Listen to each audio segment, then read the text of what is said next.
Hello and welcome to Shay Zasaa and a Zasaa Zooms In. It's me and my girl Karin again. Thank you, Karin. I know you're getting sick of me, but No, tough. no, it's my pleasure. Thank you very much. And you're coming back again and again and again. I'm going to get other people in and we're going to have long conversations with, well, not long because we only have 26 minutes, but we're going to have conversations with other people and just because you have so much to bring. And I just think that I need to take it all out of you. Thank you very much. But today, we're going to talk about relationships, and it's a very vague. We know it's big. We know it's vague. I don't want to put a specific thing on it, but I just thought it would be nice to have a conversation with Karin about relationships because Karin has been in her relationship with her husband for 34 years. I have also been. Oh God, how long have I been in my relationship with my husband? A long time. For a long time, and I just thought it would be useful to just have a chat and see whether we can compare notes. Yeah. So, yes, relationships. So you've been with Simon for 34 years. Yes. What would you say if I said to you 5 things? I'm going to say 5 things.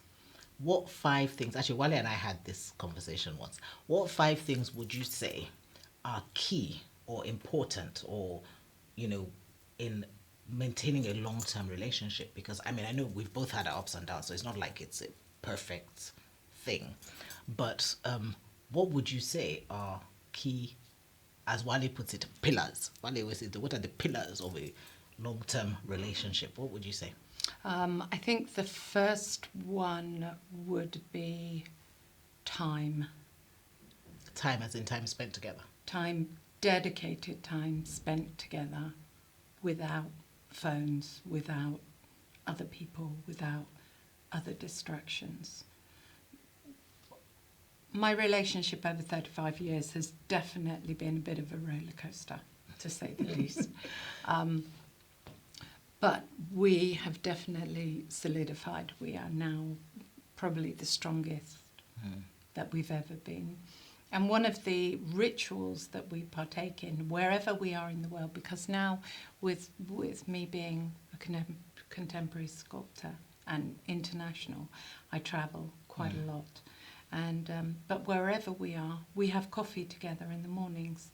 Now, if we're apart, we do it by FaceTime or. Oh, that's so sweet. And we sit and we have conversations and we chat about the world and it's not, that time is not spent discussing logistics of family. It's about everything else, the world. Everything else minus family. Yeah. That Not is- about the logistics Yeah. oh, I haven't paid this bill Bill or, yeah.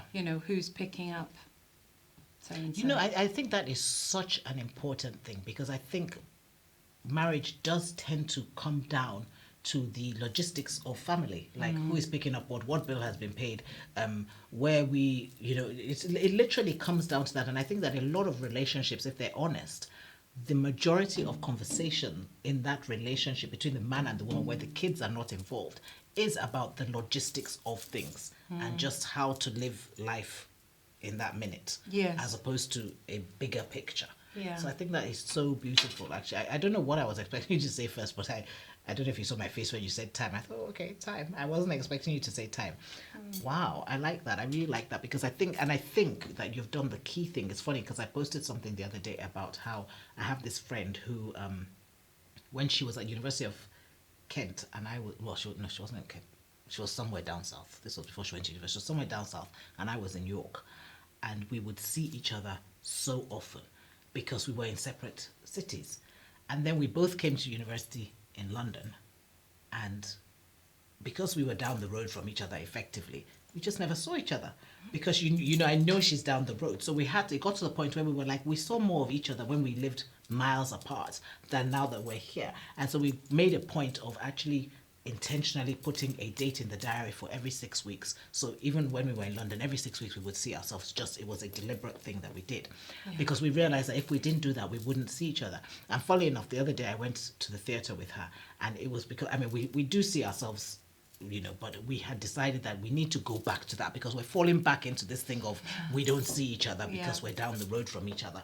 And I think you have to be intentional to do something like that, to have the coffee every morning, because if you're not intentional, it's not going to happen. No. You know, And I think that works with all relationships, not all the relationships that you value, not just your husband or your partner. Yeah, well, I mean, I say this, and I've said it on here a few times, that a relationship, as far as I'm concerned, is a living thing.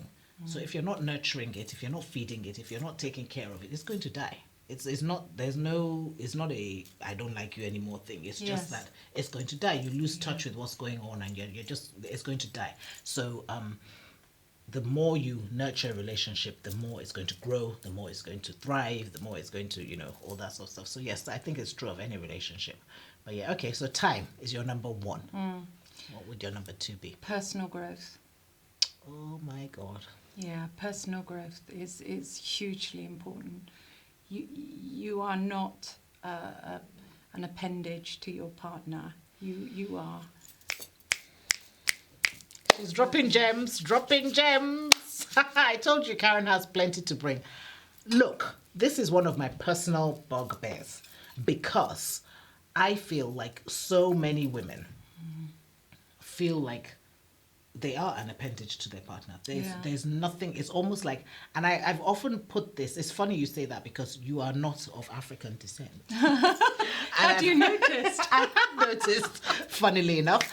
I've often put this into that African thing of, a lot of, in my opinion, certainly in my tribe, my culture, I feel like women are raised to think that marriage is their destination. And then so when you get to marriage, you're done. Do you know what I mean? And I've never really thought of it as something that happens outside of the African world, but maybe it does. So, and I think that because of that, because we're raised like that, we have that mindset of we've arrived, we don't have to do anything else because our destination was marriage. So all that personal growth, all that being who you are, finding out who you are, just doesn't happen because I'm married. Yeah. I'm Mrs. So-and-so. You know what I mean? It's like, I've reached, So I think that is so key because I think too many women, well, maybe men too, but anyway, we're talking about women. So because we're women, we're talking from our perspective. But I think too many women just don't do the personal growth. For whatever reason, they don't do personal growth. And there's nothing, I think, more attractive. Yes.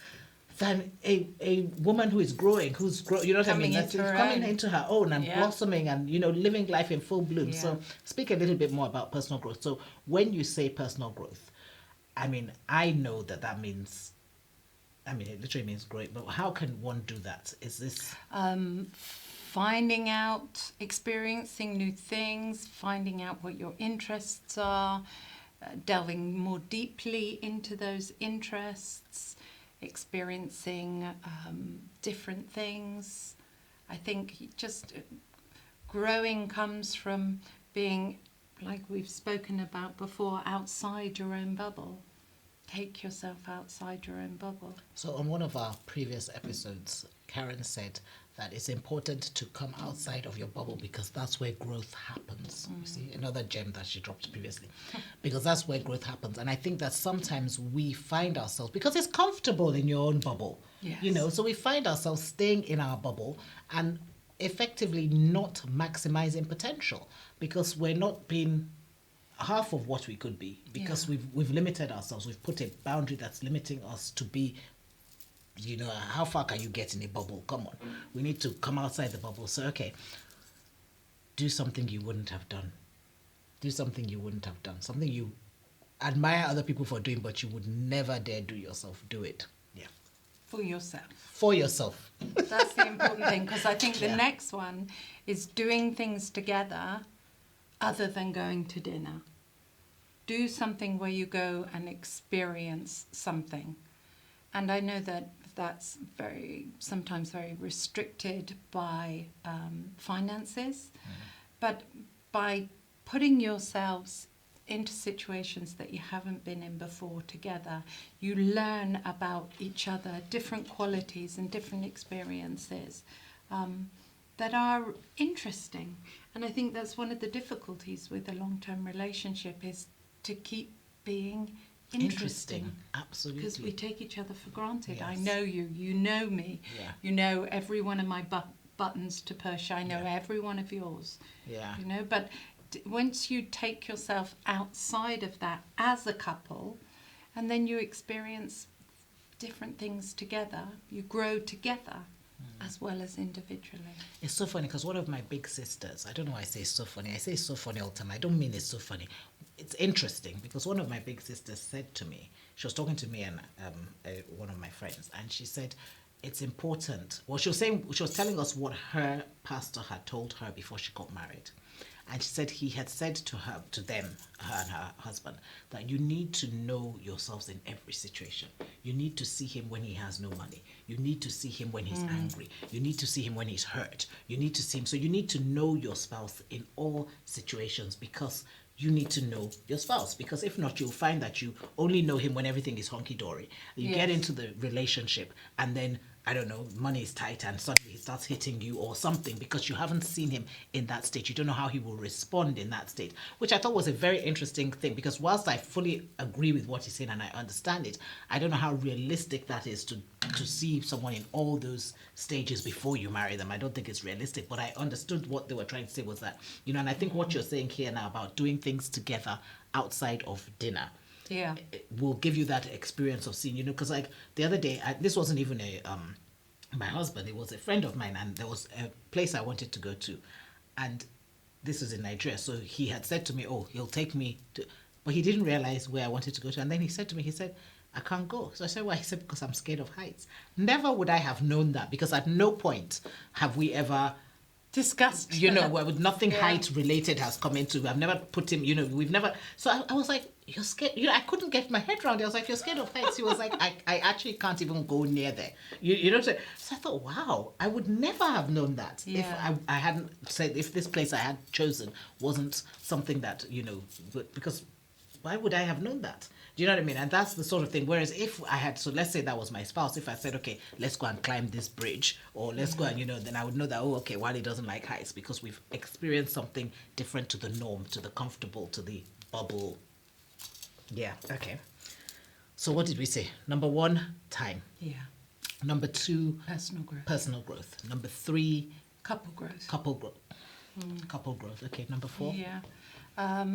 Number 4 would be compromise, I think. What do you mean by that? I mean, separate. No, I changed my mind. I think number 4, I think that would be number 5, compromise. Okay. I think separate yourself from the problem is number 4. Okay, explain. So when you come up against a difficulty in your relationship or a difficulty in life, let's say, that you are together in finding a solution. The world, together against the world rather than, that's the problem. We're not the problem, that's the problem, and we are going to solve it together. Yeah, I first heard that when anyway, I won't say anyway.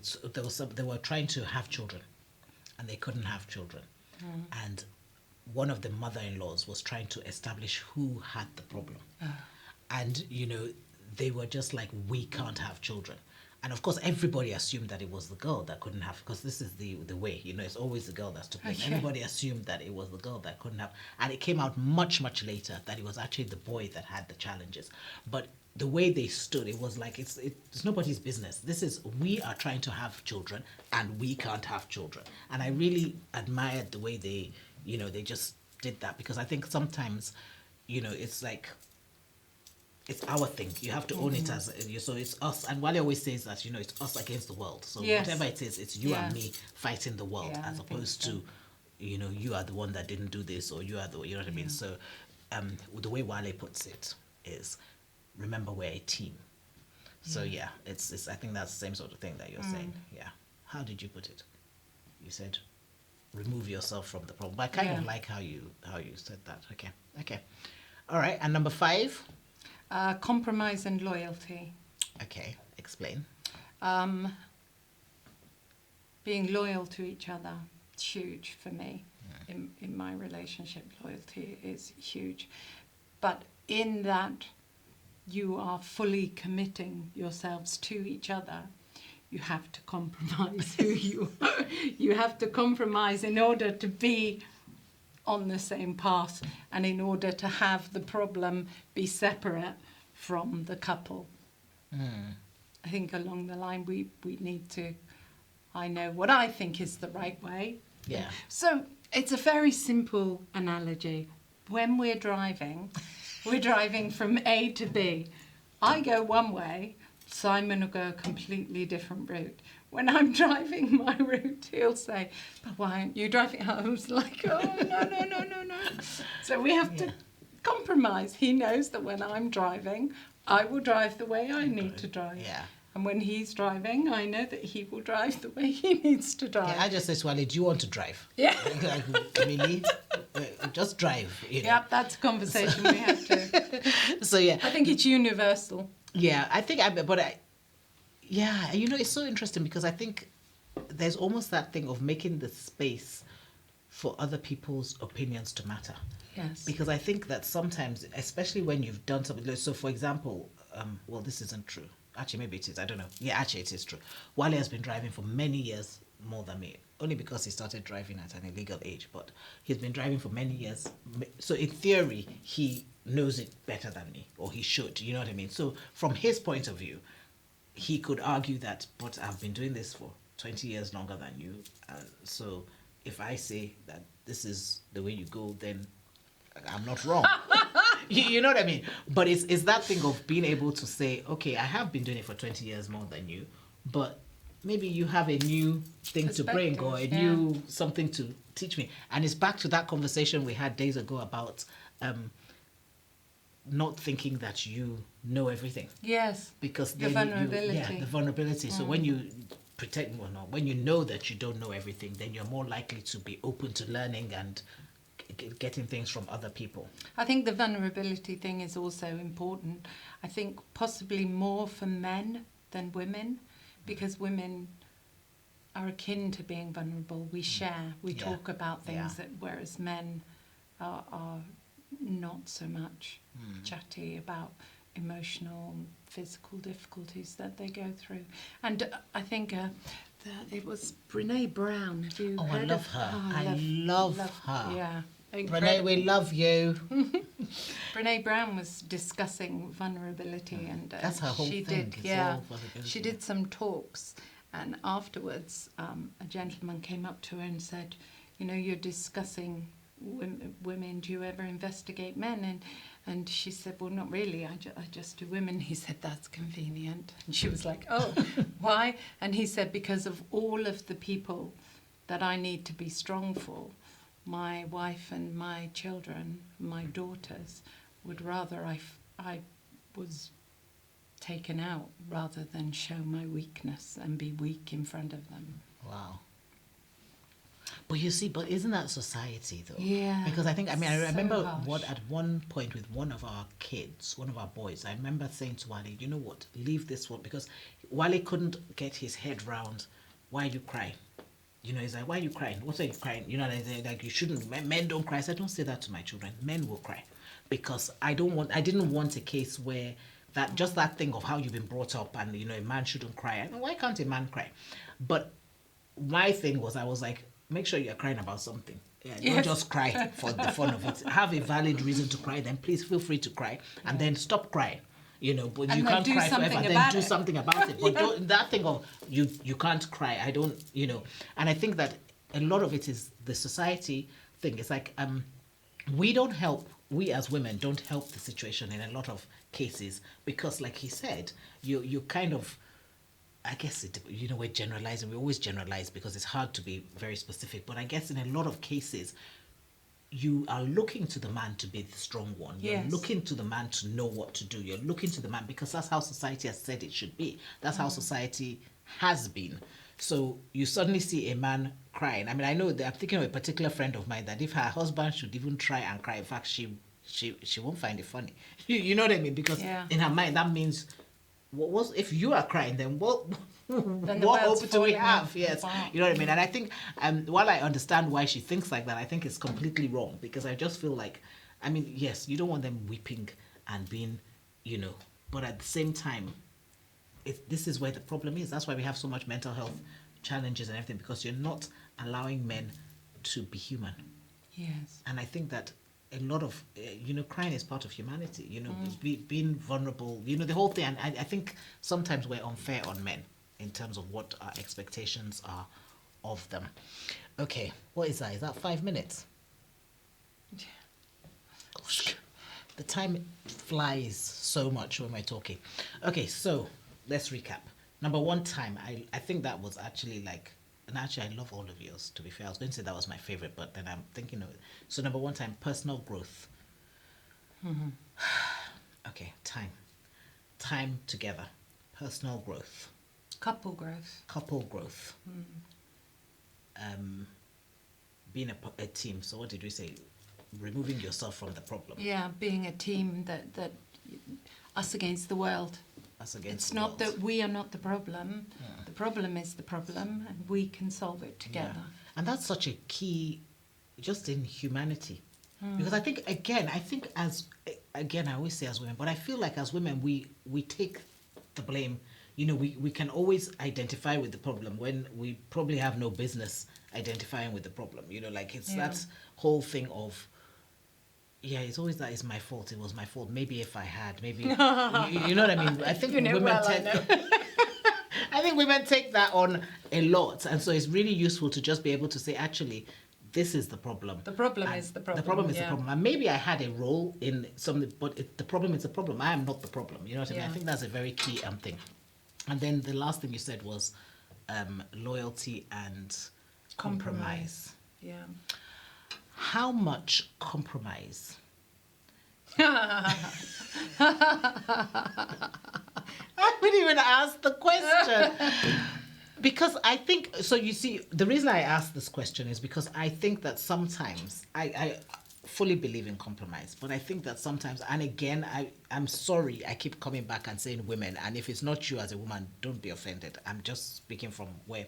But I think sometimes as women, we end up doing the compromising so much. Do you know what I mean? I say we are always willing to, I'm generalizing, it always seems, I mean, you said this in another episode about we give.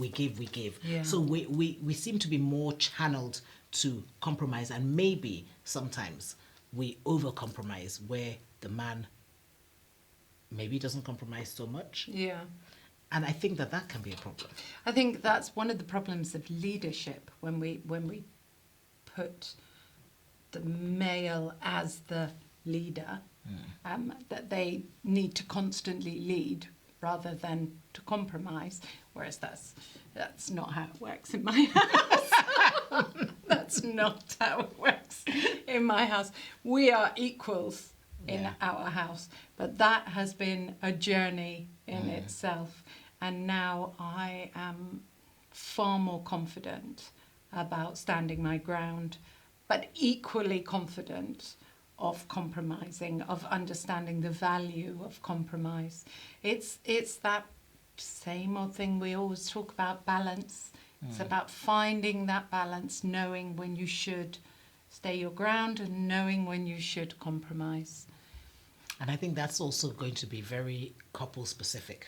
Yes. Because there's no one size fits all. I can't No. say, okay, at this point you compromise. It depends on your story, as in your story together. And, so I think that it's, but I do think that, so I speak to husbands when I say this. I feel like, please, you know that your wife is likely to be compromising. Don't let her over-compromise. You step up too and compromise and stop her from going overboard sometimes. Because I think sometimes we just make it easy for, there's that thing also about taking advantage. I guess, that's the problem with long-term relationships. You have to be intentional about not taking advantage, about remembering to compromise, about remembering why you're with the person in the first place, what you like about it. But I think there's a lot of intentionality. Which is why I think it's important to take yourself out of your comfort zone and do things together and learn about each other and learn new things together.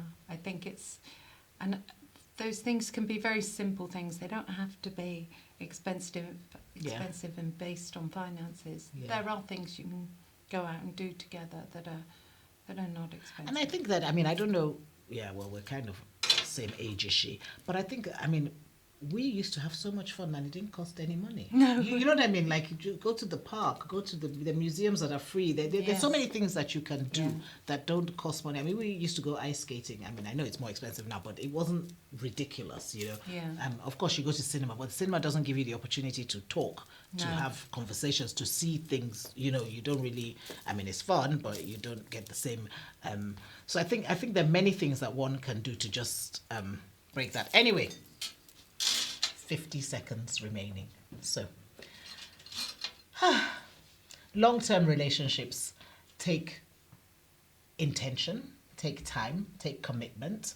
You know, relationships don't just happen. I think that's the bottom line. Relationships don't just happen. And if we're not putting in, oh, do you know, on our wedding program, there was this thing. I'm running out of time, but there's this poem called The Box. Empty box, and it was all about what you come into marriage with empty boxes. If you put in love, there's love to take out. If you put in joy, there's joy to take out. If you put in peace, there's peace to take out. Whatever you put in will be available to take out. But if you take out more than you put in, it's an empty box. So I think that's the bottom line. With relationships, put in what you have to put in. See you next time.